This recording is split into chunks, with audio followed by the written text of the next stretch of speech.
My name is Dennis Davis. I'm an associate professor of literacy education in the Department of Teacher Education and Learning Sciences. My research focuses on reading comprehension and helping teachers learn how to teach comprehension well and ways to support students who are having difficulty in all areas of reading, but especially in the area of comprehension.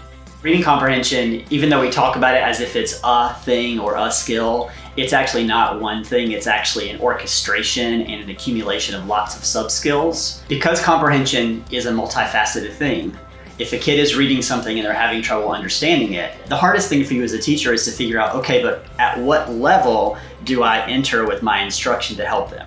In the moment, a good thing to do, it's often helpful to think of it as like a think aloud activity where you say to the kid, read that paragraph back to me. I'm going to stop you every once in a while. I'm going to either ask you a question or I want you to tell me, what you're thinking. So you can sort of set it up almost as like, I don't want to call it an interview, but like a good conversation where you're kind of getting a sense of like, how are they processing that text at a fairly fine-grained level as they go. So in comprehension instruction, we have two secret weapons. So modeling is one of them and then questioning is the other one. So if you're reading with the kid, or if you're doing a read aloud, maybe you're reading a book out loud to a class, or you'll do an example where you'll read, you'll start reading, and you could either sort of fake it, right? And sort of stop and say, oh gosh, I don't know what that means. Or another way you could do it is sub in a nonsense word so that they would hopefully notice, like, wait, that can't be right.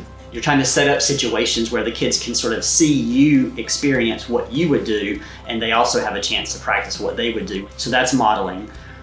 Questioning, the other secret weapon that we have, is where you ask really good questions at the right moment, so that in order to answer the question, they've had to do all the things that comprehending requires. I think what's really important there is don't save your questions all for the end. We're talking about like you asking things during the discussion that really prompt kids to do deep, thoughtful thinking about that text.